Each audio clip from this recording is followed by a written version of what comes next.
আসসালামু আলাইকুম। আশা করি সবাই ভালো আছেন। তো আজকে যে ব্যাপারটা নিয়ে আসলে আমার কথা বলার ইচ্ছা সেটা হচ্ছে যে ১৯৭১ সালের যে মুক্তিযুদ্ধ এবং হচ্ছে যে ২০২৪ সালের যে ছাত্র জনতার অভ্যুত্থান, এই অভ্যুত্থানে আসলে কোন রাজনৈতিক দল কতটুকু লাভবান হয়েছে এবং কার কতটুকু ক্ষতি হয়েছে এই ব্যাপারটা আসলে আমি আমার মতো করে ব্যাখ্যা করার চেষ্টা করব। প্রথম কথা হচ্ছে যে ১৯৭১ সালের যে আন্দোলন, মানে আমাদের যে যুদ্ধটা ছিল আর কি, এটার ব্যাপারে আসলে আপনারা সবাই জানেন যে এটা আসলে আমাদের স্বাধীনতা এবং সার্বভৌমত্বের লড়াই ছিল, যে আমরা আসলে পাকিস্তান থেকে নিজেদেরকে সেপারেট করে একটা নতুন আসলে রাষ্ট্র হিসাবে তৈরি হওয়ার জন্য আমরা আসলে সংগ্রাম করেছিলাম। তো এই সংগ্রামের মধ্যে আসলে আমাদের ক্ষতিটা আসলে অনেক মেসিভ ক্ষতি ছিল, যে ৩০ লক্ষ মানুষ মারা গিয়েছে, ২ লক্ষ মা বোনের হচ্ছে সংগ্রাম চলে গিয়েছে। এরপরে আসলে আমাদের তো অর্থনৈতিক সামাজিকভাবে তো আমরা ক্ষতিগ্রস্ত হয়েছি। আর ২৪ সালের যে আন্দোলনটা, তো ২৪ সালের আন্দোলনটা আসলে এটা আসলে স্বাধীনতা বা সার্বভৌমত্বের আন্দোলন হিসাবে মনে করি না। এটা আসলে একটা সরকার পতনের আন্দোলন, মানে একটা সরকার ব্যবস্থাকে উপরে জনগণ নাকচ ছিল, সেটার সাথে হয়তো ছাত্র জনতার যখন একটা দাবি আসলো, দাবিটা খুব একটা ছোট দাবি ছিল, একটা কোটা সংস্কার থেকে। কোটা সংস্কার থেকে যখন আসলে এই আন্দোলনটা ধীরে ধীরে কিন্তু ৯ দফা, তারপরে কিন্তু ১ দফায় চলে গিয়েছে। তো দুইটা আসলে প্রেক্ষাপট দুই রকম, আসলে দুইটা সিগনিফিকেন্স বাংলাদেশের প্রেক্ষাপট ছিল দুই রকম। এটা দুইটা আসলে কখনো আসলে একরকম না, বা দুইটার ভারত কখনো একরকম হয় না। যদি দুইটার ভারতকে আমরা একরকম করার চেষ্টা করি, তাহলে আমার কাছে মনে হবে যে ৭১-এর অবদানটাকে আসলে ছোট করে দেখা হবে। তো সেক্ষেত্রে এটা হচ্ছে আমার মতবাদ। তো এখন এই যে দুইটা যে আন্দোলন বা দুইটা যে সংগ্রাম, একটা স্বাধীনতার, একটা হচ্ছে যে সরকার পতনের, তো এই দুইটা আন্দোলন ও সংগ্রামের ক্ষেত্রে কোন রাজনৈতিক দলের আসলে কতটুকু লাভ হয়েছে বা ক্ষতি হয়েছে সেটা নিয়ে আমার চিন্তা। তো আমার কাছে যেটা আসলে ফার্স্ট প্রেক্ষাপট, যে ১৯৭১ সালের প্রেক্ষাপটে যদি চিন্তা করি, তাহলে তখন আসলে বিএনপি নামের কোনো রাজনৈতিক দল ছিল না। সো তারা আসলে ৭১-এর প্রেক্ষাপটটাকে আগে তাদেরকে বাদ দিয়ে চিন্তা করি। তো ৭১ সালের যে আমাদের স্বাধীনতা সংগ্রাম ছিল, সেই সংগ্রামে কিন্তু আসলে তখন আসলে জনতার দল হিসাবে আওয়ামী লীগ আসলে নেতৃত্ব দিয়েছে। যে আওয়ামী লীগের যে ওই সময় যে আসলে যখন আসলে মুজিবনগর সরকার গঠন হলো, সেটা কিন্তু আওয়ামী লীগের নেতৃত্বাধীন ছিল। তো সেক্ষেত্রে আওয়ামী লীগ আসলে তাদের আসলে নেতৃত্বে যুদ্ধটা পরিচালনা হয়েছে এবং মুক্তিযুদ্ধের অবদান ছিল, এবং আপামর যে জনতা সবাই সেখানে স্যাক্রিফাইস করেছে। তো নেতৃত্ব দান করার ক্ষেত্রে এখানে আওয়ামী লীগের ক্রেডিট আসলে দিতে হবে, এটা আসলে তাদের ক্রেডিট ১০০-১০০, মানে আমার হিসাবে। তো এইখানে হচ্ছে যে এখানে আওয়ামী লীগের ক্রেডিট যেমন হচ্ছে ১০০-১০০, তেমনই ভাবে হচ্ছে এখানে জামাত হচ্ছে -১০০। ব্যাপারটা কিরকম, যে জামাত, তো এটা জিনিস আমরা জানি যে জামাতে ইসলামী যখন হচ্ছে আমরা মানে পাকিস্তান থেকে স্বাধীনতা দিয়েছিলাম, তারা আসলে এটার পক্ষে ছিল না। তারা ছিল যে না, অভিন্ন পাকিস্তানি, মানে সরি, অখণ্ড পাকিস্তানি এরকম থাকবে। তো আমরা বাংলাদেশ আসলে এই অখণ্ড পাকিস্তানের অংশ থাকবো। তো এই জন্য তারা আসলে আমাদের স্বাধীনতা সংগ্রামের বিরোধিতা ছিল, এবং এই বিরোধিতার সূত্র ধরে তারা আসলে পাকিস্তান আর্মিদের সাথে নিজেদের যোগাযোগ রক্ষা করেছিল।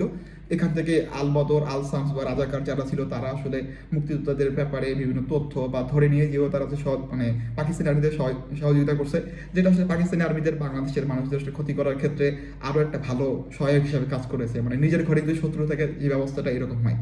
তো এইখানে এটা হচ্ছে যে ধরেন জামাতের আসলে তাদের আসলে ডার্ক সাইড, মানে এগুলো তাদের রাজনৈতিক ডিসিশন বা প্রেক্ষাপটে এটা তাদের ডার্ক সাইড। বা ধরেন কোনো কারণে যদি আসলে ৭১ সালে বাংলাদেশ স্বাধীন না হয়ে যেত, তাহলে কিন্তু ধরেন আওয়ামী লীগটা পাকিস্তানের কাছে সেম জিনিস হইতো, যেটা এখন জামাত হচ্ছে আমাদের কাছে।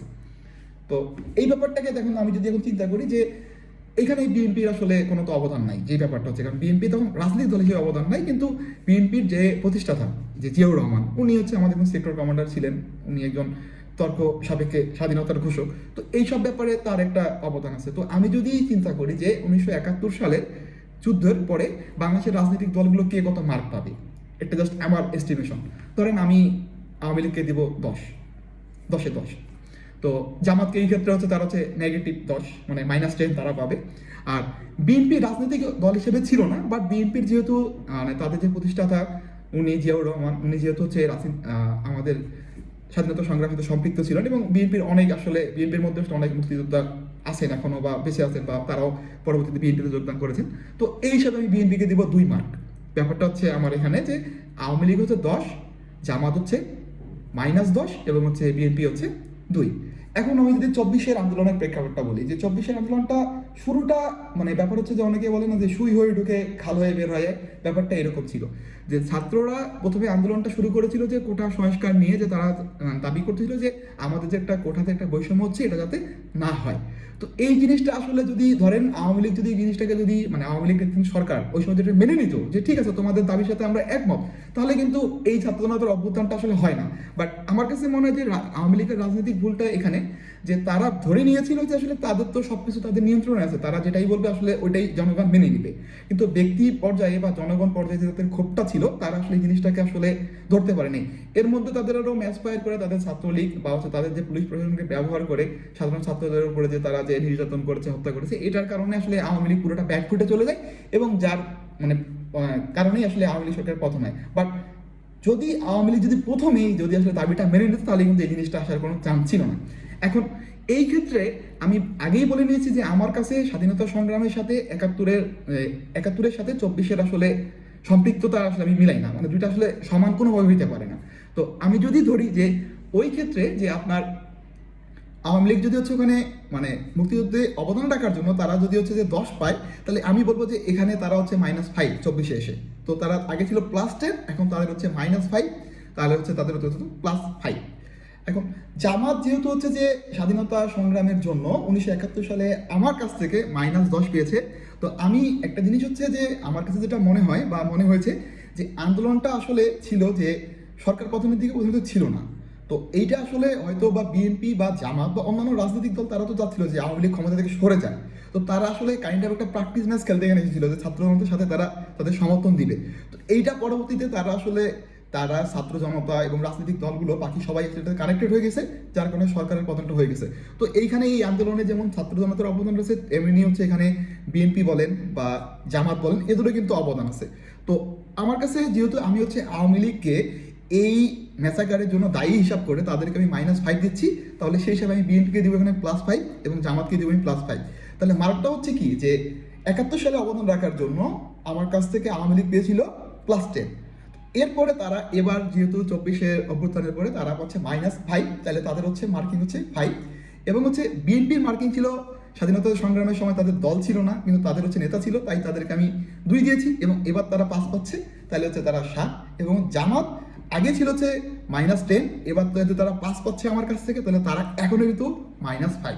তো যদি আমি এখন যদি নাম্বার দিয়ে র্যাঙ্কিং করি, তাহলে হচ্ছে যে নাম্বারের ভিত্তিতে এখানে আমার কাছে ফার্স্ট বয় হচ্ছে যে বিএনপি, তারা হচ্ছে যে 7, আওয়ামী লীগ হচ্ছে সেকেন্ড বয়, তারা হচ্ছে যে 5, এবং হচ্ছে বিএনপি হচ্ছে যে মানে জামাত হচ্ছে তারা হচ্ছে এখন আসলে -5ই রয়ে গেছে। তো আরেকটা এখানে ইন্টারেস্টিং ব্যাপার, আপনি দেখেন যে 24-এর যে আন্দোলনটা হয়ে গেল, হওয়ার পরে কিন্তু জামাতের আমির, যাকে আসলে আমার এখন তার কথাবার্তা যথেষ্ট স্মার্ট এবং যথেষ্ট আমাকে শিক্ষিত এবং মার্জিত ব্যক্তি মনে হয়, তো উনি কিন্তু আসলে তার একটা বক্তব্যে বা একটা কোনো একটা ইন্টারভিউতে তাই উনি কিন্তু বলতেছে যে এরকম যে আওয়ামী লীগকে আসলে মাফ করে দেওয়া যায়, বা আওয়ামী লীগকে আসলে তাদের এই ব্যাপারে তারা বলতেছে তারা রাজনীতিতে নিষিদ্ধ না হয়, আওয়ামী লীগ যাতে ভোটাধিকার পায়। তো এই ব্যাপারটা অনেকেই যদি বলে রাজনৈতিক উদারতা, আমি বলবো এটা রাজনৈতিক উদারতা নয়, এটা হচ্ছে জামাতের রাজনৈতিক কৌশল। কারণ আপনি যদি কোনোভাবে 24-এর আন্দোলনের কারণে আওয়ামী লীগকে যদি আপনি যদি চান যে নিষিদ্ধ করে দিতে, তাহলে সেই প্রেক্ষাপটটা কিন্তু দাঁড়াবে 24-এর থেকে কিন্তু মেসিভ একটা আন্দোলন ছিল হচ্ছে 1971 সালে। তো সেই হিসেবে যদি আওয়ামী লীগ যদি একবার নিষিদ্ধ হয়, তাহলে কিন্তু এখানে হচ্ছে যে জামাত 2-3 বার নিষিদ্ধ হওয়ার মতো আসলে কাজ করেছে আমার কাছে মনে হয়। তো তারা কিন্তু ওই দিকে ব্যাকফুটে চলে যাবে। তো কোনো কারণে যদি ধরেন এইবার যদি আওয়ামী লীগকে নিষিদ্ধ করা হয়, আমার কাছে মনে হয় যে এই ক্ষেত্রে জামাতেই প্রথম হচ্ছে তারা হচ্ছে যে ভেটো দিবে যে না, আওয়ামী লীগ নিষিদ্ধ করা যাবে না।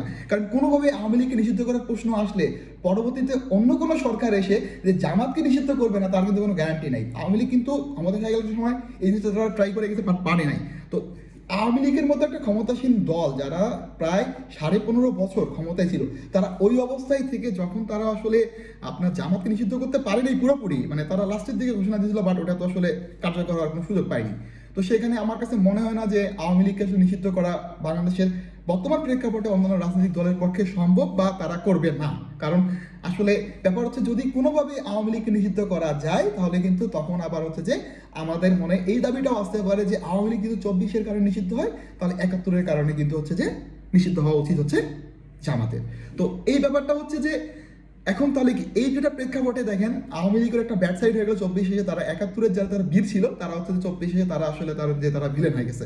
আর যেহেতু আপনার হচ্ছে যে জামাত আসলে আপনার 71 থেকে আমাদের কাছে ভিলেন, তারা আসলে 24-এ এসে তারা আসলে এখন ভিলেন থেকে তারা আসলে নায়ক হইতে পারে নাই, বাট তারা কিছুটা অবদান রাখেন, তাদের হচ্ছে ভিলেনতে একটু কমছে। এবং আমার কাছে মনে হয় যে এই ক্ষেত্রে সবচেয়ে লাভবান কি বিএনপি, কারণ বিএনপি হচ্ছে এই জায়গায় তাদের হচ্ছে যে ইমেজটা সবচেয়ে ক্লিন। কারণ 71 সালে তাদের আসলে মানে যুদ্ধে সরাসরি অংশগ্রহণ ছিল না, কিন্তু দল ছিল না, কিন্তু তাদের লোক ছিল ওখানে, এবং 24-এর আন্দোলনে তারা আসলে ছাত্রদের সম্পৃক্ত ছিল। তো সেই ক্ষেত্রে মনে হয় যে রাজনীতিতে বাংলাদেশের এখন সবচেয়ে পজিটিভ এবং ক্লিন ইমেজের দায়ী মানে ক্লিন ইমেজটা ধরে রাখতে পারছে হচ্ছে বিএনপি। আসলে তারা আসলে হয়তো এই ক্ষেত্রে লাকি, বা তাদের আসলে কোনো একটা ভালো কাজ আছে, সেই কারণে তারা এটা করতে পেরেছে।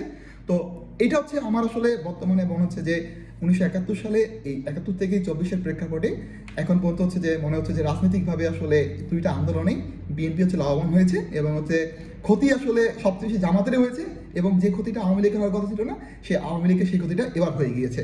তো এটা আমার মতামত। আপনাদের যদি আমার কথার সাথে দ্বিমত থাকে বা মনে হয় যে আমার কোনো পয়েন্টগুলো ঠিক করা উচিত, তাহলে আপনারা আমাকে জানাতে পারেন। ধন্যবাদ সবাইকে। আসসালামু আলাইকুম।